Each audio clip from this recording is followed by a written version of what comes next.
Welcome back to the A-List. My name is Brandon Chapman. I'm a financial advisor in Vancouver, BC. Today we're joined by someone who really has shaped the financial services industry in Canada over the last 3 decades, and I've had the great pleasure of knowing since I joined the industry. From her early days at London Life to her leadership with Canada Life and Freedom 55 Financial, she's built an incredible presence in the Greater Vancouver area and across Canada, and really someone I've known to be very authentic, caring, and ultimately a community builder. Hence why I wanted to welcome her today. So Izumi, thank you for being here with us. Oh, Brandon, thank you for having me here today. It's a real privilege, but more importantly, it is a real pleasure to be sitting across from you, somebody who I've seen grow from a little tiny chicken to a giant, well, hen's probably not the appropriate word, but somebody who has created so much good in the community, and this would be an example. So it really is my pleasure to be here. Well, they say you stand on the shoulders of giants, and so Izumi is one of those giants that I've had the pleasure of being a part of her community. And today I'm hoping to just glean some of that insight to share with clients, friends, and colleagues who are leaders or aspiring to be leaders in their respective communities. So first of all, Izumi, you're in probably one of the most male-dominated industries here in Canada, which is financial services. Mm-hmm. So I'm curious how that shaped your first few years in the industry, and if that played a role in your success at all, and if not, why? You know, that's a really good question, and I thought you would ask me that one, so I pondered it because honestly, it's very complicated for me. So I think the simplest way to define it, and I just mentioned this last week in something that I was sharing with people, that for sure it is a male-dominated industry. It very much so was when I began. So for example, there was even no maternity leave policy when my daughter was born. But there's something that I always say to myself, and it's just a little bit of a joke. It's a Monty Python skit. I don't know if you've ever seen The Four Yorkshiremen, and I don't even know if that's appropriate to share anymore. But it's just about how life, if you think you had it bad, somebody else thought they had it bad. And I never honestly thought there was anything happening. So I always feel a little bit apologetic when I think about it, because I know there's lots of women that are listening to this that are thinking, is there a pathway through? But honestly, I have been a very blunt instrument to my shame, and I think what has defined me though is that I was born the year of the fire horse. So something completely out there in the Chinese astrological calendar, but it is I don't know if you know the story of what a fire horse is, but it's really the daughter that you dread. You try to avoid that year of pregnancy because you don't want your daughter to be born the year of the fire horse, because they're stubborn, they're fierce, they're difficult. And so I actually think that I didn't notice. I just love that there was no bathroom lineups. It's the little things in life, right? So, I half jest, but at the end of the day, I knew that you would probably ask this. So I tried to think of something that would be helpful and constructive to the audience. And what I realized is that it did shape me coming into an industry that was male-dominated, because the reason why I can have this banter is because I was surrounded by individuals and leaders probably my whole life, through music, through my fierce summer job. I always worked 2 full-time jobs in the summer. I worked almost full-time in university at the Pit Pub as a head bar.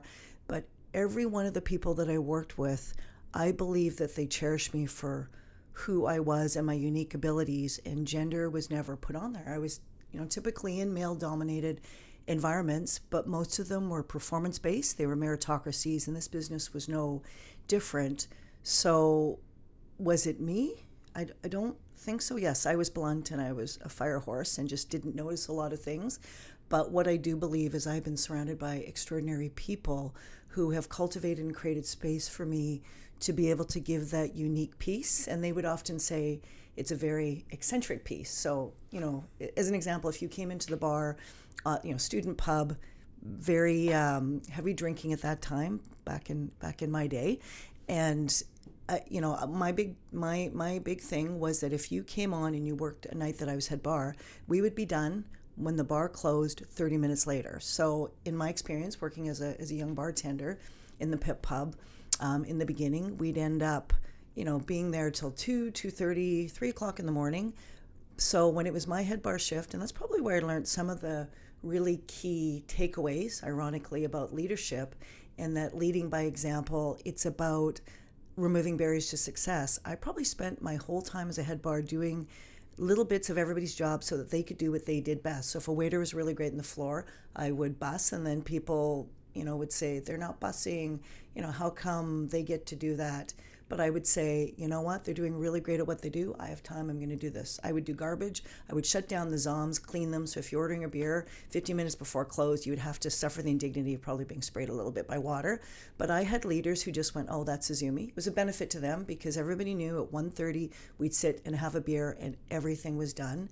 And everybody's a volunteer there. Everybody was, they were working, but they went on to be lawyers, doctors, all kinds of things. So it's not like you could necessarily build culture. You had to build culture in a hot pot very quickly, but it had to have the flavor, the depth, the piece that you wanted a shift to go really well. And really it was about the experience. How do you make it so that everybody has fun?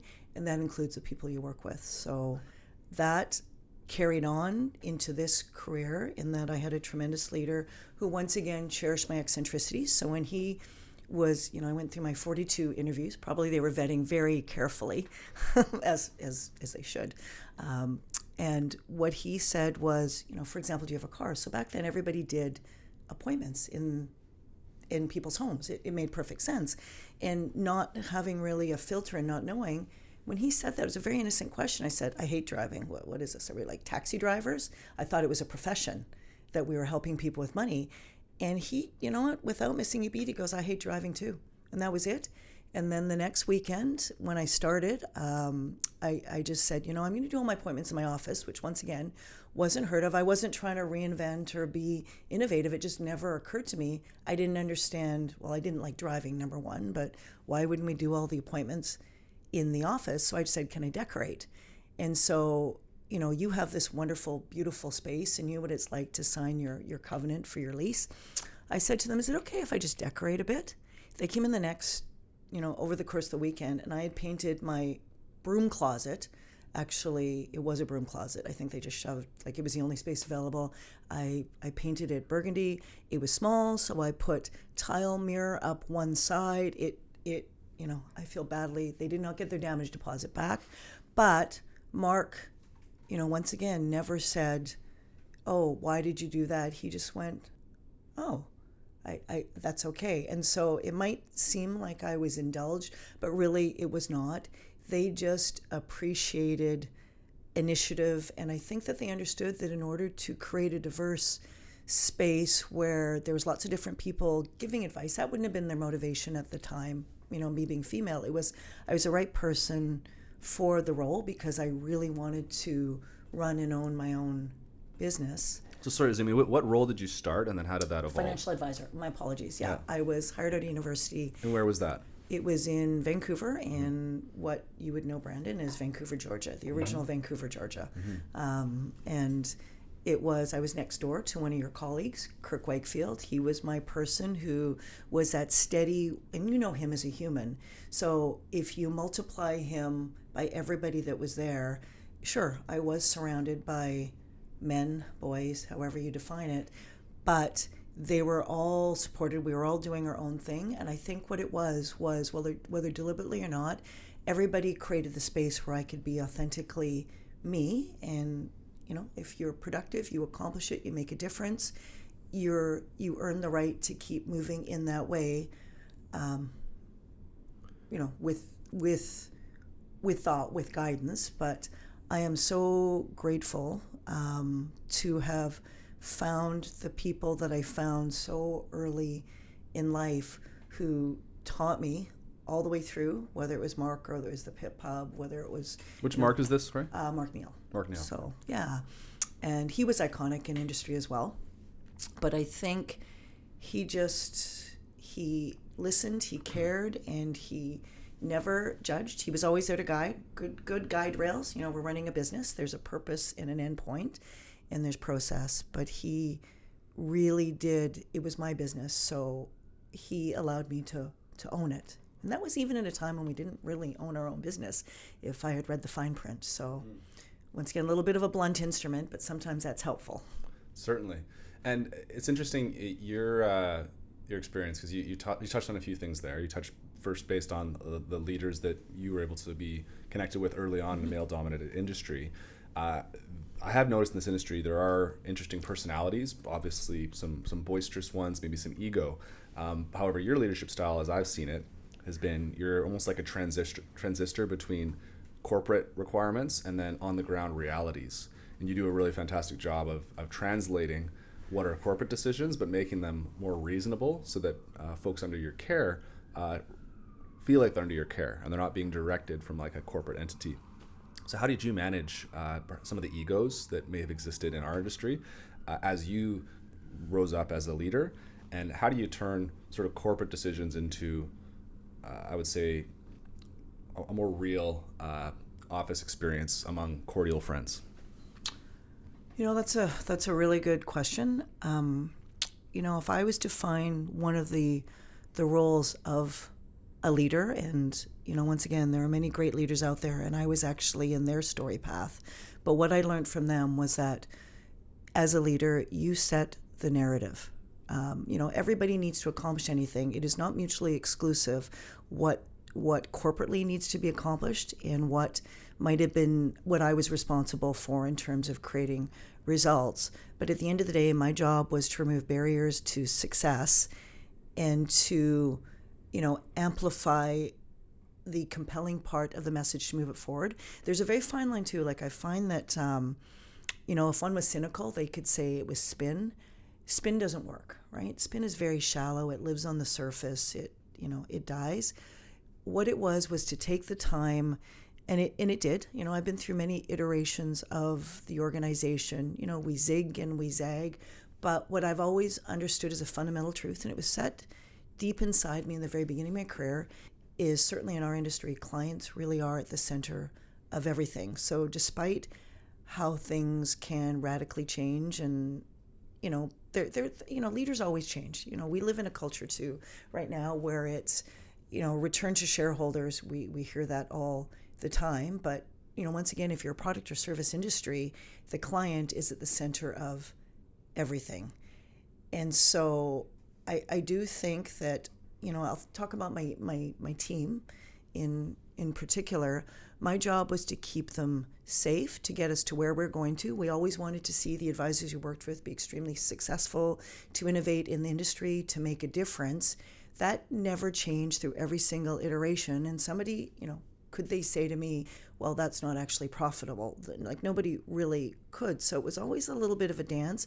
But my job was to always say, okay, what is the goal? What are we trying to accomplish? Who is the most important person, to put the covenant, the values covenant around how we'll operate, and to be relentless in that strategic, practical, tactical piece, to give them the safe space to be in, to keep things fun, because sometimes my team, they would get messages like, and I totally appreciate that it's about, sometimes decisions are made, they're about efficiency, not about effectiveness. Effectiveness is the long-term vision. We were all on the same page organizationally and micro-organizationally, but it gets a little bit messy because there's a lot of people turn over. But I think I can say, and that's thanks to the leaders that I had even internally, they gave me the autonomy to stay. I'd have to, with each change, revisit and step back. And I'm pretty sure in the last evolution, last 2 evolutions ago, we brought on some new team members. So I had the pleasure of really, growing up with, it was family around me. It was people that we brought into the business. We did all succession internally. It's not that we weren't open to not external. That wasn't the point. It's just, there were people that were talented and they were the right fit and they understood the culture, because culture is absolutely everything. And culture is community. And community, as we know, when it becomes big enough, becomes a movement, and that changes the world. So that's the macro. But the micro, I think, is just really understanding my role was to help them to be successful and be respectful, but to really shape the story and say, things are never as they seem either. There's a reason for everything. So to spend a lot of time on the why, and then to understand, which I think is really important. It's been a theme that's resonated. We all know the importance of the why, But that, once again, can switch. That can be different than vision. Why is a deeply personal thing. And then if you have alignment with your team, that makes a huge difference. That would be your values covenant. But it was to always say, why not? Like, let's be on the cutting edge. Let's be, difficult but respectful. And difficult, what I mean is just innovative. And somebody like you, you're very, I admire you. You're an entrepreneur's entrepreneur. And that is how all great change in the world happens. Something, the flat earth theory was not very popular. It's come back into popularity. So that's a very exciting thing. Maybe people weren't wrong, but it's, I do think you have to stay steady and help your team to stay steady and make sure the messaging is clear and keep them safe, which Simon Sinek says. But it is so true. When people are safe, they will, their true potential becomes unleashed. For sure. And you've been clearly someone that's led with that intention throughout your career. And there's a few threads I want to pull on there. Izumi, one, you spoke about efficiency versus effectiveness. And I think a lot of leaders can take something away from that, because oftentimes companies will think in quarters, but leaders will think in decades with the relationship deposits that they make with their team and perhaps their colleagues. You've clearly been someone that has made many of relationship deposits over the years with the people that you've worked with or have been associated with you, and that's why you have such a community. Like when I attended your retirement party and the room was packed, absolutely packed, no room for anyone to walk almost. Like that, it says so much, a testament to yourself. And I think it was meant to be a small party. When people heard, oh man, Izumi's retiring, people show up for you. So you have been known to say that privilege comes with responsibility.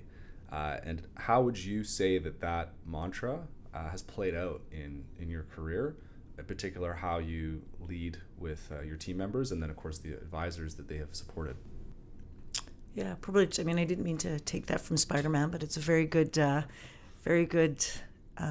think, tenet to live by, mainly because on a very simple level, we live in Canada. It is not perfect, but my goodness, and this is not everybody, obviously, but certainly if you wake up, you have shelter over your head, and you have a meal, and you are supported, you have people that love you, it behooves you not to recognize the position of strength and privilege that you are at relative to the majority of the world in different places and spaces at different times, and to really exert yourself and take advantage of that extra bandwidth that you have that's not about survival, and to take that and make a difference on behalf of others. Yeah, we're very fortunate to be able to sit down and have this conversation and talk about something as perhaps abstract as leadership. But I do think in a world where everything is hyper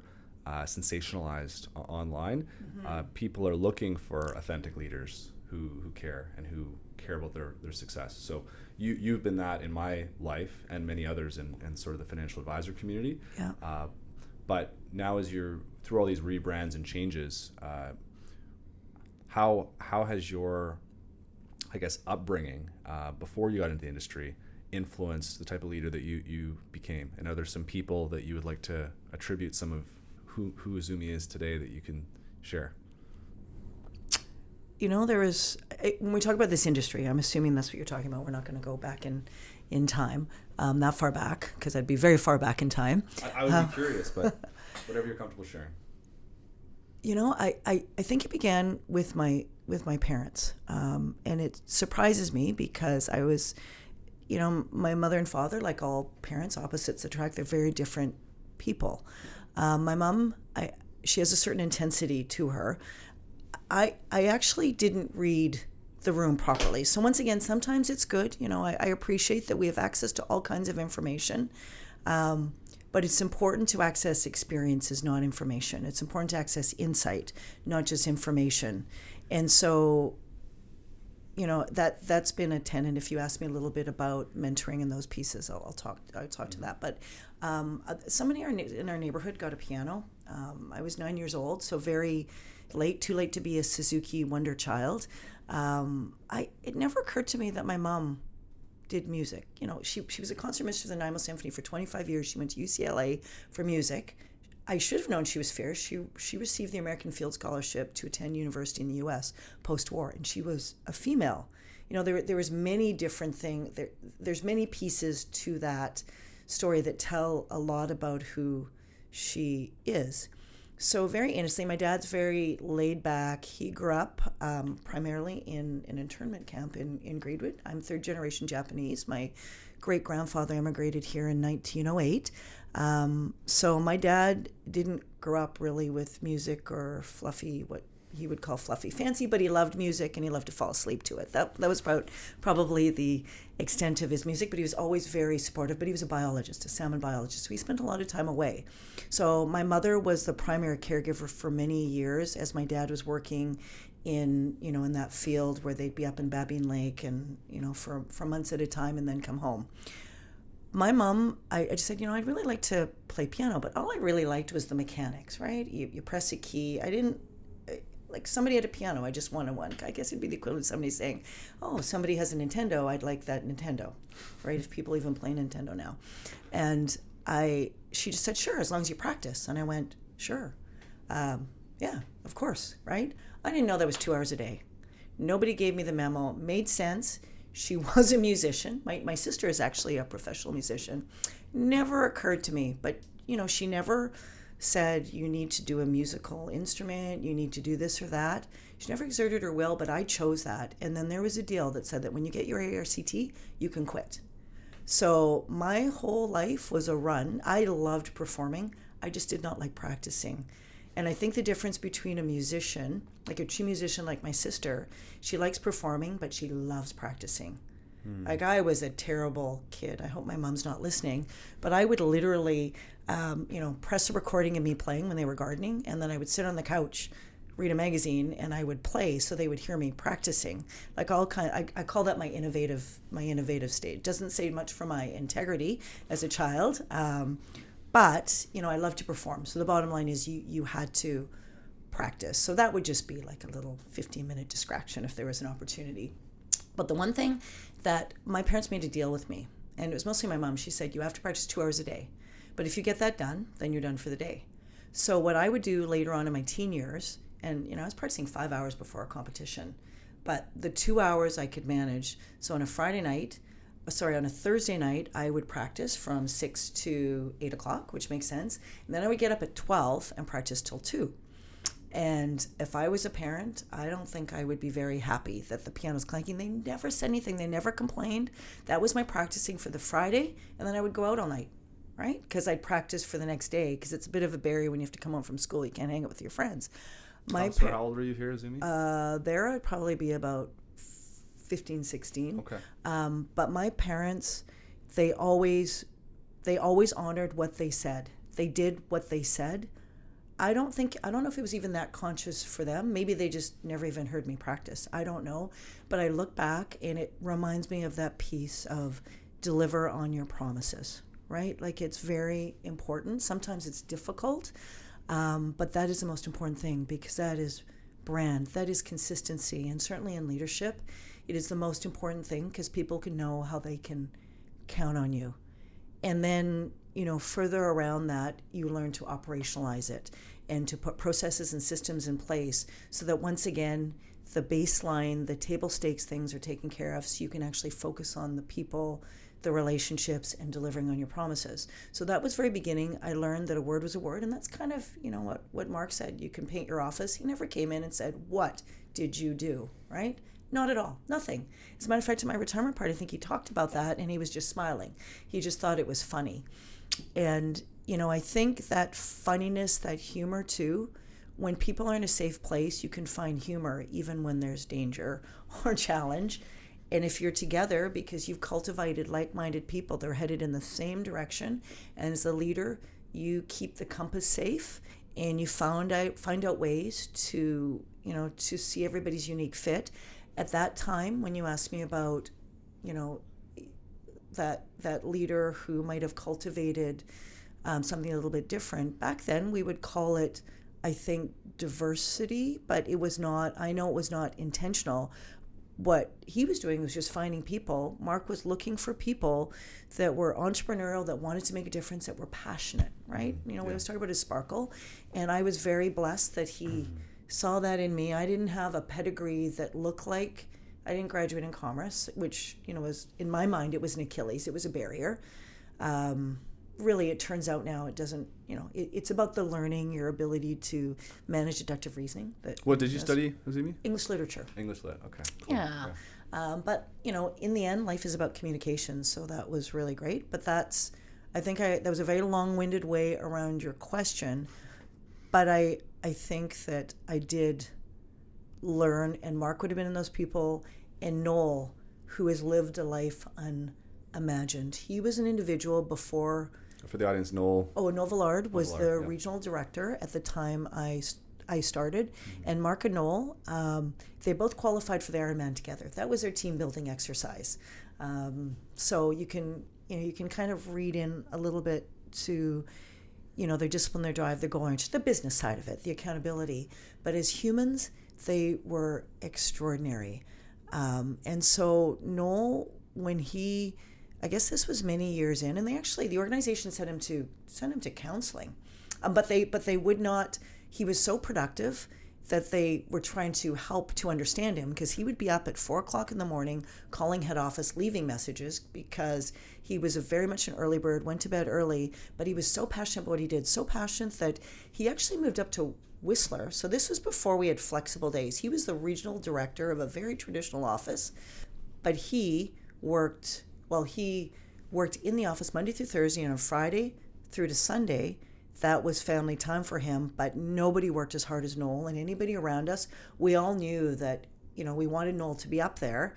We worked the Dan Sullivan, the focus days. We put in another process, Wayne Cotton, that talked about how to manage focus. They built the processes and systems around life, around life balance. We didn't realize it at the time. I didn't even know it, but I've lived in that legacy of just, not one thing is more important than the other. They're all important. So how do you have the bandwidth to optimize all those pieces? It requires planning, but it also requires a steady hand, because I don't know anybody at that time that would say, I work a 4-day week when they work for an organization. Yeah, and I think, Izumi, you've been known to build good processes, but then have flexibility in order to support those in your care. I think back to the Georgia office, where when clients would first walk in, there was Naj there at the front offering a beverage, and then clients come into the nice boardroom. And that experience, I think, taught me a few things early days about the importance of the client experience from the moment they first connect with you. But let's switch gears a bit and talk a little bit about mentorship. Okay. So you have been a mentor to so many, not only in our industry, but some students as well. What's something that you wish you knew before you started mentoring others? It wasn't something that was, death-defying. It's what we all intuitively know, depending on how you were brought up. But the key importance of language, words matter. It's about building trust, relationships. That's all life is. Life is communication, right? And I was reminded yesterday by a mentee who is now incredibly successful. So I'm always, I'm humbled whenever he calls me and says, it's time for us to meet. And I'm thinking, oh my gosh, I should be calling you. Wait, I'm afraid to call you because you're so successful. But I mentioned that I was going to be chatting with you today, and I said, I'm just curious, is there something? And very early on in my relationship, he was referred to me by somebody else who just said, can you meet with him? He doesn't know a lot of people. He's an international student, and he's great. And, this individual is very special. And I just, at the very beginning, I just gave him a book as a gift. It was How to Win Friends and Influence People, which doesn't sound, it sounds a little Machiavellian when you think of it today, but it's Dale Carnegie just talking about people. And so he said to me, Izumi, in university, I took commerce. We never, ever got anything like that. The importance of sock facts, the importance of being human. It's that connectivity, that touch point that is so critical to all success, all opportunity, all fulfillment. And, it wasn't the book, but it was the idea that, I was coming to see you, and really what we focused on was not anything what I thought at the time was tactical or practical. It was more about human connection. But that was the thing that I wish was cultivated more in university. And I think of myself, would I have gotten even further if somebody had given me that? I think some things have to be learned, right? And then you own them and they're exciting. But I do wish that was hard baked into the curriculum. Yeah, I totally agree. I think the soft skills and what people learn outside the classroom has perhaps been more important than what they learn in the classroom. I've got a few interns that work here with us, and the things I try to stress is the relationships that they build and the things that they do in the work is far more important than perhaps maybe the grades, unless of course you want to become a doctor or post-grad, etc. Because if you know how to have good conversations with people, care about people, and you can build authentic relationships, that can compound over the many years in which obviously we've seen that in your career. I mean, there's one thing I'm just going to add in there that I believe there are a couple of universities. I believe UBC is one of them. So when I retired, a thought went through my head, should I brush up my chemistry and go be a doctor? But one of the things they're beginning to value is that obviously grades are important. Like, you need them. But there has been a movement to really, particularly in med schools, from my understanding, this was a couple of years ago, because I was very excited thinking, here's an opportunity for me. But it was about what they're looking for people with experience. Because once again, medicine is, you need to know your science perfectly, but at the same time, if it has no human connection, it's just applied research on humans. And, we know the efficacy of most treatments. A big part of it is something that we can't really tell. It's how dopamine, serotonin, all those things they run.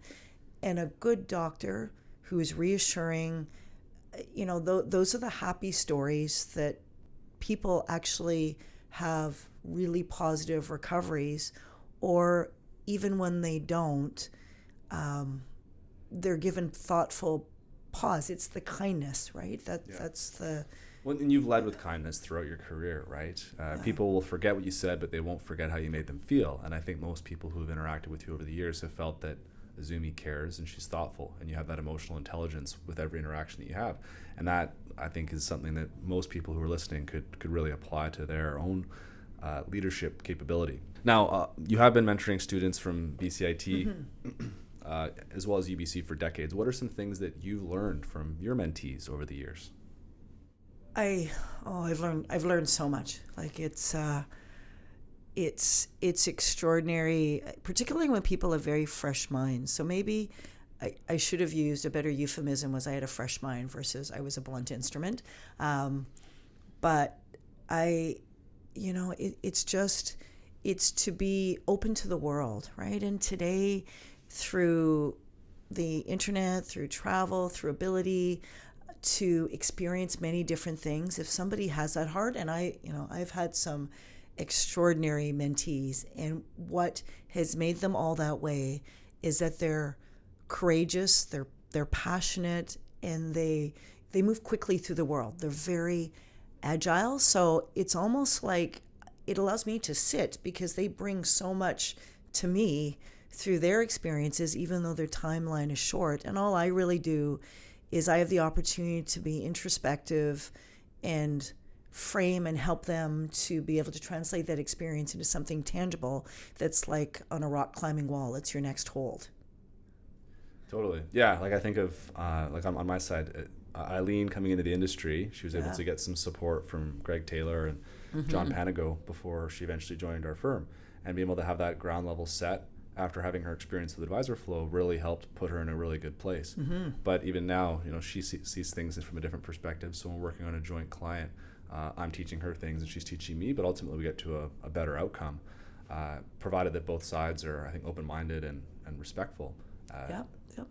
I think everything really is. It's a collaboration, right? I mean, it's bringing the best to yourself. I always said too that, the goal is to get to the caramel secret. Everybody has a caramel secret, a super skill. And so, throughout my lifetime, even though I might know somebody for years and years and years, I'm always digging. I'm always curious because, once again, I mean, you've heard me say this a million times. It's not original, but it's the books you read and the people you meet. And so it's interesting that I find that students on the surface, when you meet them, they're so open to the world that their caramel secret is, it tends to float on the surface. I think we begin to protect it over time, but everybody has a thing, and if they know what that is and if they can identify it quickly, it is a life of fulfillment, because it's more a matter of being creative and having the courage of your convictions to really pursue that special thing and find that place, that home, so that you can make your ultimate contribution. And students do that. The other thing about the mentoring, and the reason why it's so important, was to be able to bring that back to my team. So something like the BCIT program, that was very innovative when Larry Stubbs began that program at BCIT, and I was very lucky that he asked, would you be one of those mentors that comes? It was a very time intensive, but only because it was care intensive from my perspective. But I was able to engage the rest of my team. But what that allowed us to do, once again, it's the ambient collateral benefit of giving. You always get back more. It allowed us to benchmark our processes and systems and our financial planning standard, because the students would present and there'd be other firms there. So we could always know.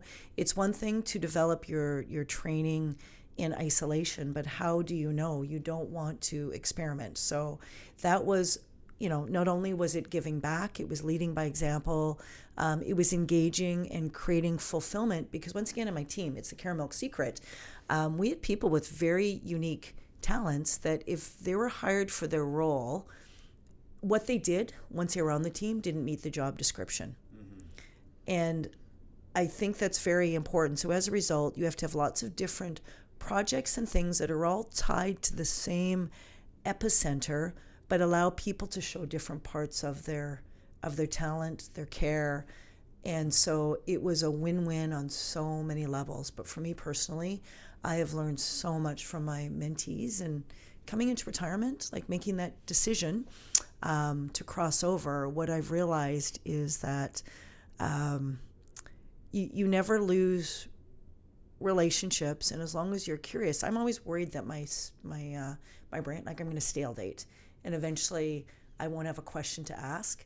But now I'm convinced that when I think I know someone, it just means their caramel secret is really, really deep, and I have to, I'm curious. I want to find it because I want to figure out how I can connect with it and maybe connect others, because how powerful to link all of those things together. That makes, as you know, better community, better world. That is world peace in its perfect form. Beautiful. Yeah, that caramel secret, it's really figuring out what drives people, what gives them that spark, that passion, and how do you bring that out to elevate the experience for everyone with the organization or project or task that you're collectively working on. Now, for some of our perhaps younger listeners who perhaps are just getting started on their leadership journey, what advice would you have for them in order to perhaps set them off on the right foot? Well, I guess two things. Number one, reach out. I know that people are always, it's about confidence, right? And I think that everybody you should have the confidence that you are you, right? And it's Dr. Seuss, those who mind don't matter and those who matter don't mind. Every single person that I know that is successful, they were helped by somebody. They know that they need to ask for help. They know that they need to receive help graciously, and they know that they need to give help. So a lot of times I find that, when people are younger, they can get awestruck by people. But I always say to them that, in my experience, the most successful, the people that I think are the scariest, they actually are the kindest, the easiest, and the first ones to take a coffee, because they remember.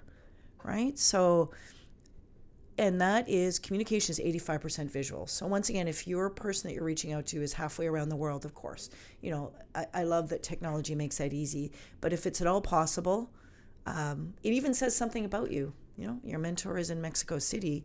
You actually fly down and sit outside their door for 5 hours. They will remember you for the rest of your life. I heard a really interesting story about somebody who was they were getting a fellowship. And so they reached out to the person that was creating the body of work and said, hey, I think that this might be happening, but will you mentor me for the next 2 years? Big ask for the CEO of a company. And surprisingly, the person said, yes, I'd be delighted. Well, to the person's chagrin that had asked, they didn't actually receive the fellowship from the foundation.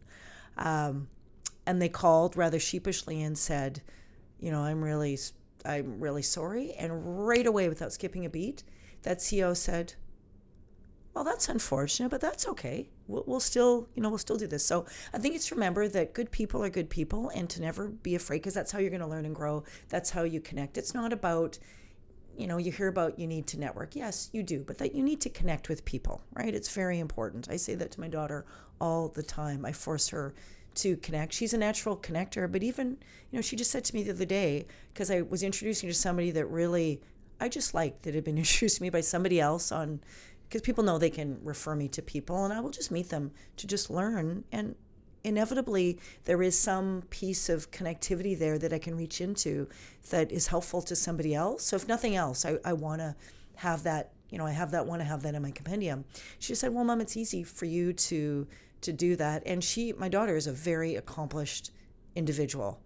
And I just went, what are you talking about? People, they love you when they meet you. They're connected. She goes, no, you do this or that. I said, no, I just ask, and I have an open heart, and I sit. It's not what somebody can give you. It's what you can learn from them, that in order to move forward, if you want to build any kind of business, I would suggest life is a business. Family, building a family, a good, not building a good family, building a family is a business. Building a volunteer life is a business. Faith is an enterprise, right? It's a journey. They're all journeys. You need good people around you. So reach out. I think is one of the most important pieces. Yeah, the tenacity to actually reach out and push for more, right? Like, it's easy to sit in a place and wait for tasks to come to you, but if you can find someone who you think you can learn from, ask. And if you ask, a lot of people are very willing to share wisdom and time with those that are respectful and are doing things for the purposes of relationship building. So that, I guess my follow-on question to that, Izumi, for you would be, what would you say is the difference between networking and relationship building? I think networking is just a way to put a tactical layer on it. So maybe you can look at it from a business analytics level, right? Quantitatively and quantitatively, like you would do anything. Analyze it to see how you can do better. But it is about connection. It is about relationship. Just like I know that a lot of times people say, I want to do marketing, I don't want to do sales, right? And, I always say, I don't, people can, whatever makes them comfortable, but I always found that distinction a little interesting, because people's biases inherently are in that word, and it affects them. The language affects them. But I think if you just step back and you look at it, we are all in the business of sales, which is effective communication to help people to make good decisions for themselves, to support them, to be a good friend, and to help them to find their success, regardless of, what your relationship might be with them. And then I think when we talk about networking, I think that's the scientific methodology around it. It's there's quantitative data that's attached to it. But the bottom line is really, it's about connecting, and everybody has the ability to connect. So I think when we call it networking, it becomes scary for people, particularly if you're younger and you've never done networking. It's like, I have to go to a networking event. But, my simple advice is just, stand up, dress up, show up, and then stand up. Be your authentic self, and like Velcro. I used this analogy before in leadership, but in life, you want to be like Velcro with lots of sticky pieces. And it's true, when you leave Velcro out, all of a sudden there's dog hair, there's lint, dust bunnies, all kinds of things are on there. But the bottom line is you become something that people can stick to, because it's real. It's a handhold that's solid, and they know you, and that's safety, because it's consistency. It all ties together. So when you go out there and you're worried, there's nothing to worry about. You are you. You know you better than anybody else. And networking is just about connecting. And that's it. It's interesting. I like the Velcro analogy. My wife, Dawn, she talks about you get more bees with honey. And I think you're definitely someone that probably follows that same mantra in that in a leadership role, the better you treat those in your care, the more likely they are to want to proactively do things as opposed to being told to do things by their boss. So I think that difference between boss and leader is so crucial, particularly for younger people who perhaps haven't had those leadership opportunities yet. When you meet young people and when you're mentoring them, what are some of the, I guess, problems that they've seen in their leadership experiences that perhaps they've shared with you? And then how has that shaped some of the ways that you lead within your community? Perspective is everything, right? So it's hard to know. There's 2 sides, there's 10 sides, there's 50 sides. So I think one of the things as a leader that one must be mindful of in my own lesson to myself is to always be self-reflective, which allows you to be self-regulated and self-disciplined and mostly self-aware. And that includes checks and feedback. So you want to make sure that you're not just... I'm not suggesting that anybody imagines, but there's a law of attraction. What you think will likely happen, especially if you are a talented person. So you really need to have that self-awareness. And I think the world is what you make of it. So it's true. You might be just like a tiny garden, if the garden is worthy, in a field of nothingness. And you're those little flowers. But if you've ever seen a forest grow after a fire, it's incredible, right? And even though we mourn the loss of the big, beautiful trees, all of a sudden life that we could never have imagined comes. Flowers that haven't been there for 2,000 years all of a sudden come out. Something we would think is an invasive species, all of a sudden we cherish. Our perspective moves. So I always say, and this is not very popular because everybody wants to be comfortable. They want to be happy.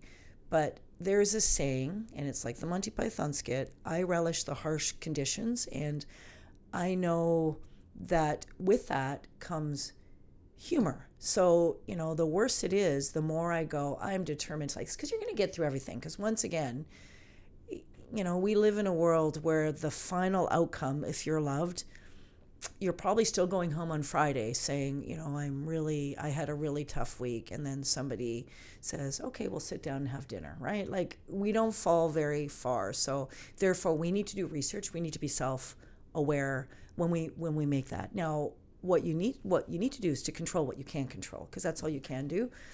And it's an interesting question you asked me. It was the second part of the answer that I just rambled there on.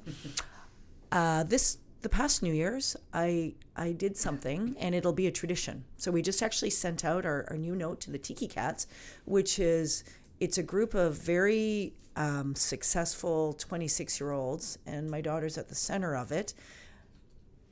But last year, all of a sudden, I thought, everybody is moving on. Like they are being promoted. They're so successful.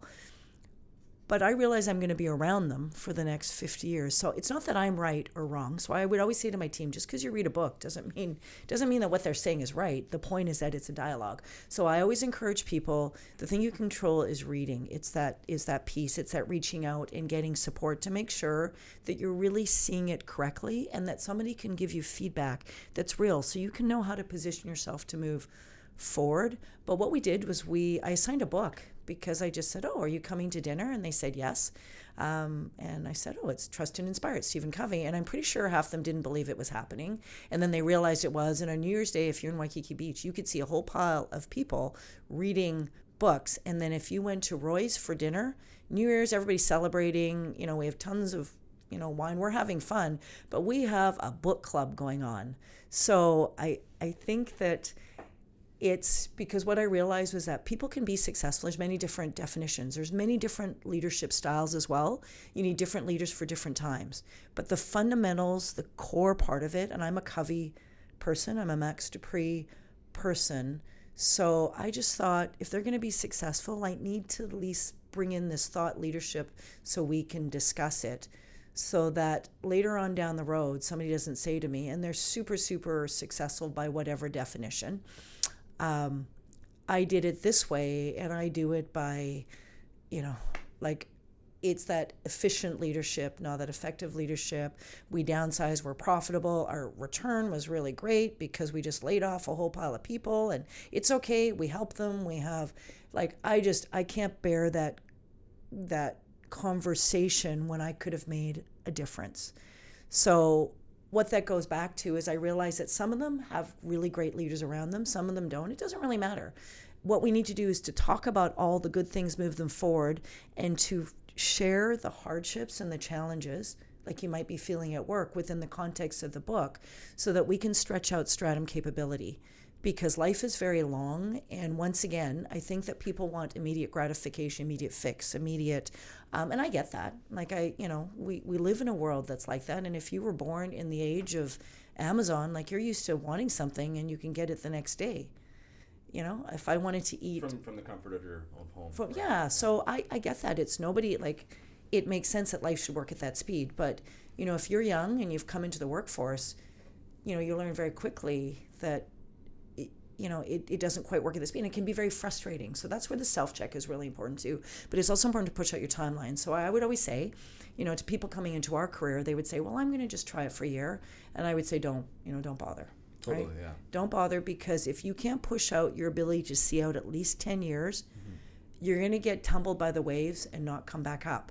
But if you can push out your timeline to 10 years in anything you do, it doesn't mean you can't reserve the right to change your mind. Totally. You totally can. Yeah. But what that allows you to do is to recognize that, 3 bad years in 10, that's not bad at all. 3 bad months in 1 year, that is unbearable. So, I think once again, anything that can extend your wisdom, your timeline, give you patience and give you knowledge and experience, so that you can, with good humor, good presence of mind, good self-awareness, look at your situation and feel in control and build that garden. So you might even be in a place where you are first growth. Really, it is a disaster around you. For sure. But there is beauty in that, and there's opportunity. So always look at the opportunity and be willing to lead that change and that opportunity. Yeah, that's what I try to do anyway. So thank you for that. There was 2 that I took away for the younger people. One is to connect and build relationships with those that are perhaps further ahead than you. Oftentimes they'll say yes and provide you that time of day. 2 is to read. The more you learn, the more interesting you're going to be, and the more ability to be interested in those around you, because you'll be able to have pieces you can share or insights that will make the conversation more mutually beneficial. And you talked a lot about pressure and how change can create opportunity. Diamonds don't get created from just sitting there. They get created from immense amounts of pressure. And those that go through some of the hardest times and have some of the craziest stories generally become the most interesting people. Yeah, and it's always the questions you ask. And unless you read, your questions can be very narrow, right? You don't have to have the experience. You can borrow the experience. But it's the quality of a conversation, your ability to connect, is in the quality of your questions and the sincerity in which you ask them, because you're genuinely curious. And the only way you can do that is just by stretching and realizing you're part of, there's connectiveness to us, and to reach out for that. Totally. Well, we're coming close to the end here, Izumi, but there's a couple final questions that you want to touch on before we do. Before we dive into that, is there any pieces from your notes that you want to review that we haven't talked about that you want me to tie into these last couple questions? No. But I think the thing is just, once again, if anybody's listening and they want to chat further, I would love to hear you share your story so we can see what we can learn from each other. And that is, from my perspective, I don't know the difference between a mentor and a mentee. What I do know is that life is about meaningful relationships. So that's the vernacular that everybody understands when I say that. But I mean that sincerely, because I want to learn and grow. I've got 30 years ahead of me, at least. I know I can live 120 years in my bag of skin, and I'm sure they'll figure that out.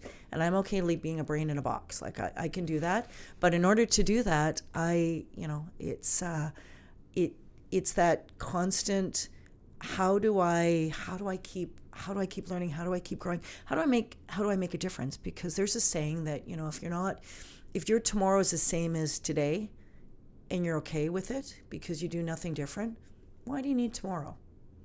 And, for anybody that looks forward to tomorrow, you have to give that really simple saying some thought, because we are here to make a difference. Otherwise, why would you be here? Yeah, if you're not growing, you're shrinking. But I certainly know every conversation I have with you and interaction, I feel like I'm growing. So I do appreciate the time that you spend with me and those associated with our company. Now, you volunteer quite a lot as well as Izumi. So in addition to being a mentor, you volunteer with Kiwanis as well as with Abacus. Why would you say that industry volunteering as well as community volunteering are important? Well, because, it's contributing, it's giving back. I mean, I think that's a simple answer. And you really do want to be that change in the world you want to see. So it's easy to be a grumbly bumbly, and it still might not turn out the way that you like. But I think that if you exert some effort, at least you understand the why, and it helps you to navigate. And I think that's very important. You can't always get what you want, but you can understand how. Once again, if your want is 20 years out, for me, it was the profession. So, since the beginning of time, I never understood why being a financial advisor was not a profession like being a lawyer. And obviously, 35 years later, it's moved in a huge direction. But, the Professional Association, Advocates, there's many organizations out there, FPSC, they are all moving in that direction. And everybody is at the table. We're at a point of convergence from a regulatory, a legislative, and a technology perspective. And that moves the agenda forward even quicker. But once again, we're all in the same vision statement. How do we help people? How do we help people? I just coming here, there was some United Way. They did a research project on finances and stress, which I know FPSC has done that as well, that it said that 42% of people worry about money on the stress index. But this was interesting. It was fresh off the press from a different perspective, and it was that 55% of people, like, money is it creates so much worry, and 41% of what concerns them really creates health issues. And I apologize if I've got the 41 and 42 mixed, but it actually causes literally physical health issues. And 42% of people, they admit that they don't have more than a month that they could survive if they didn't have income. Those are such scary, scary stats. So what I do know is everybody that is my cohort, beyond what my organization was, beyond what my professional association was, beyond what, the MP, the MLA that we put in place, we all want to make the world a better place. And so you have to participate in the process. And my number one thing is, if you don't vote, which I'm not meaning to treat this like an Emmy Award and throw something at the end of my talk, but it is so important. I've seen people be indifferent, and the world's not perfect. It is perfectly imperfect so that you can make your mark. But when you have the privilege of, in a very simple way, of being part of that conversation, you need to participate. And if you don't like it, then volunteer and build something that you think that would be compelling to others, if your heart is good. Certainly. Well, we need a lot more of that type of perspective among leaders, I would say. A lot of times, if you're not earning from it or it's not growing your career, some people think, well, why would I bother? But if it's the people who are not active in the industry leading, and it's perhaps people that don't have a view into what's actually happening, that can be a huge issue. Now, when you think about your own legacy, Izumi, so you still, as you said, probably have at least 30 years of impact left on this world, hopefully longer. What's the legacy that you would like to leave to for future generations in our industry and beyond?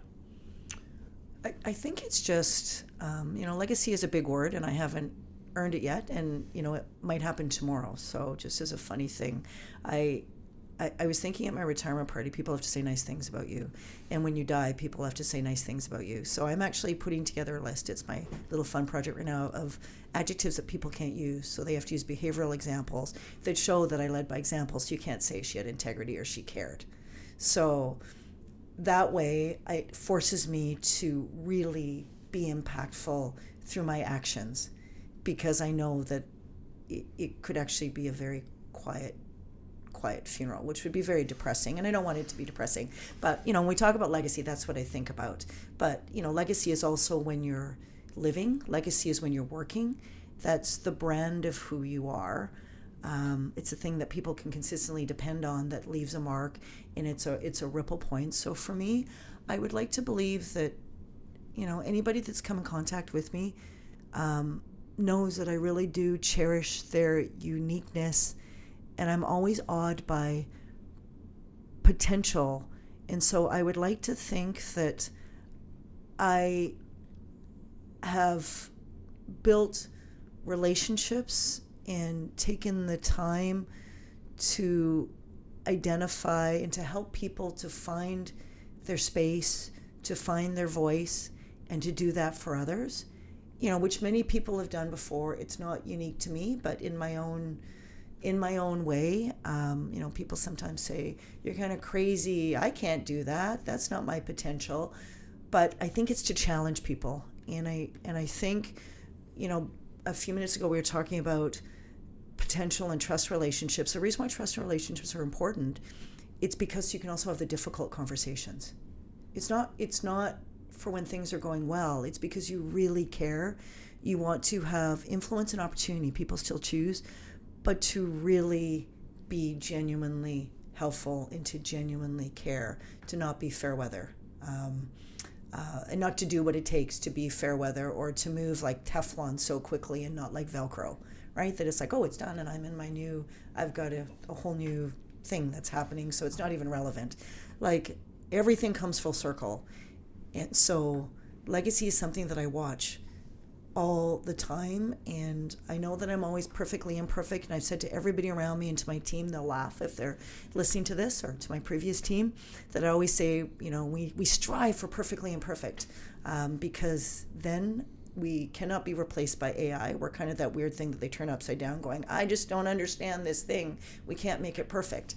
But it's more because we're all like that. So how do we find that unique piece that sticks to the Teflon, that I can connect in a meaningful way, and that we can have a relationship, and the joy that comes with it, and the celebration. I always keep a bottle of Moet because of Killer Queen, the song, but also because if you came to my house, I'm always looking for a reason to celebrate.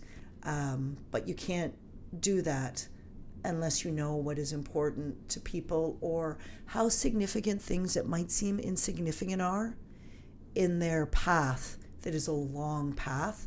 But if you can lock that hold in like rock climbing, that is the hold that will make maybe all the difference when they go through challenges. They can hold their vision straight, because what you're saying is, I'm cheering for you. You put effort into every opportunity, and so thank you for the little relationship deposits that have grown into being the great deal of respect that I have for you. And I'm so appreciative of you coming down and sharing some time and some of your leadership lessons that we can share with the broader business community. I think, like you said, just be kind, be curious, listen, and understand that what people think is really complex in that body of research, it's just about being a good human.